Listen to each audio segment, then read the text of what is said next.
Hello, I'm going to show you how to make chocolate profiteroles today. You need a greased tin, so I've spread some butter around the tin, and that's what we'll put them on when we want to put them into the oven to cook at 200 degrees centigrade. We've got 25 grams of butter, and we are going to add 35 millilitres of water. You need to be very careful when you're measuring that. We'll also need an egg, some flour. If you've got bread flour, strong flour, which has extra gluten, that's better to give your profiteroles a nice crusty edge. But if you haven't, ordinary flour is fine. Some double cream to whip to fill, and some chocolate to pour over the top, but we'll come back to that. The butter and the water go onto the cooker and you make them melt and come to the boil. So the butter is going to melt as the water heats up, and you want this to be boiling before the next stage. This is the butter and the water boiling, and the next stage is you shoot all the pre-weighed flour straight in all at once. And now off the heat, you beat this all in to make a lovely biscuit coloured dough, but you have to do it quickly and you have to get all that flour in at once. Can you see how quickly this is making a dough? This is hot choux pastry. So all mixed in, a nice dough that is leaving your saucepan completely clean. This is now hot and needs to be left to cool for about 5 minutes before I show you the next bit. This dough has now cooled and I've broken and whipped the egg up. I'm going to add a little bit of the egg. I'm going to stir and combine it into the dough, and you keep going little by little until you've managed to mix all the egg into the dough.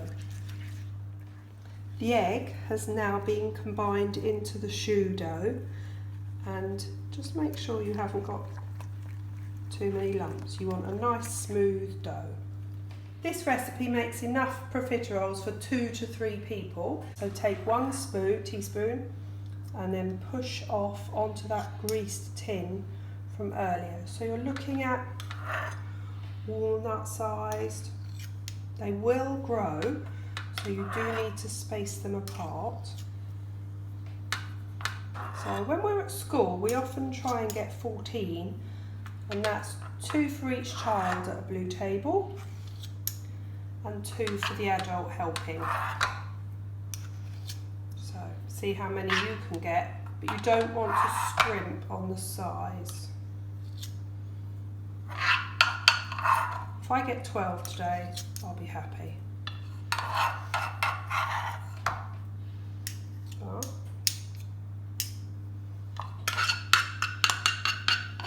maybe I won't.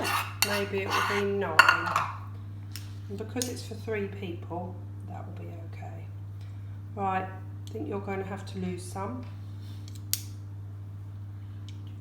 9 is all it's going to be for me today, but this is another tip.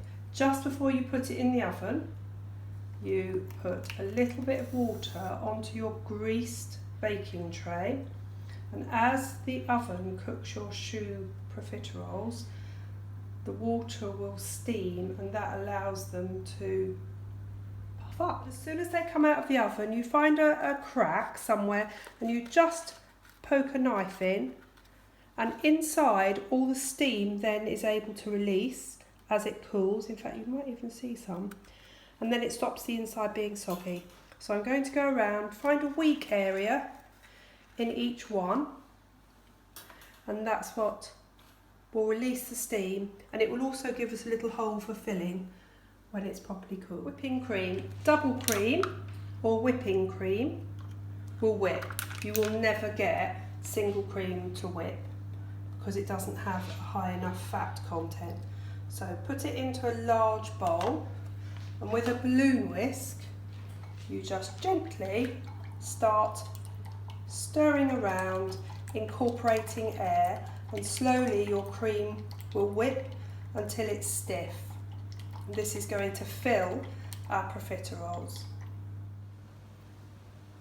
To melt chocolate, you need a small pan with some water steaming at the bottom, and over the top you make sure you have a bowl that has no chance of touching the water underneath, because the water steaming will make the bowl bottom hot, and that's what we're going to melt our chocolate in very gently, so that you don't waste any chocolate.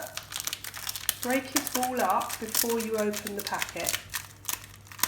Once your chocolate's all broken up in the packet, shoot it into the bowl, pop it over the hot water, turn the water down, and very gently let your chocolate melt. You mustn't let it get too hot, because you can actually burn chocolate. And this is going to be for our sauce for our profiteroles at the end. Any chocolate you like. Our profiteroles have now cooled, and I've whipped the double cream until it's stiff. This is a piping bag which we're going to use to get the cream inside each of our profiterole balls.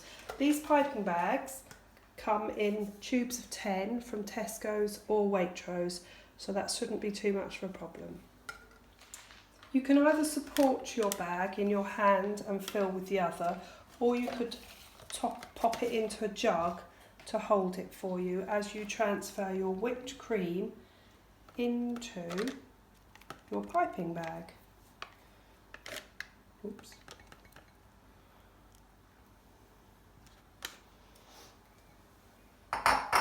I'm now going to push from the top and make all that cream squeeze down to the bottom, a bit like squeezing your toothpaste tube. Can you see it going right down?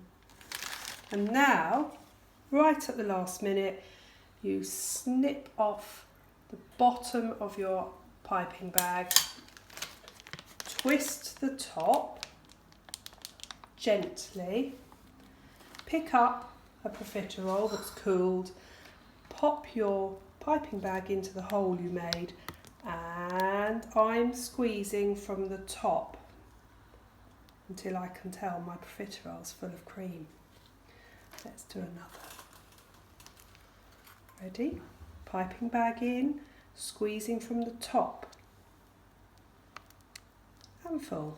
So I'm going to fill all the profiteroles, and then we'll top them with our chocolate sauce. It's very important that you squeeze from the top of your icing bag. The profiteroles are filled, the chocolate's melted.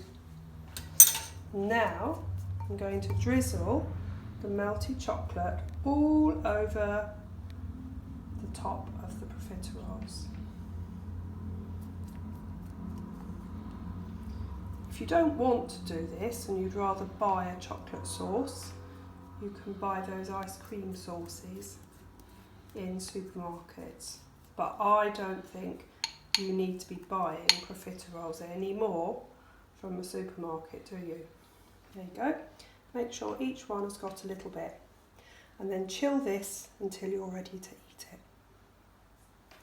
There you go.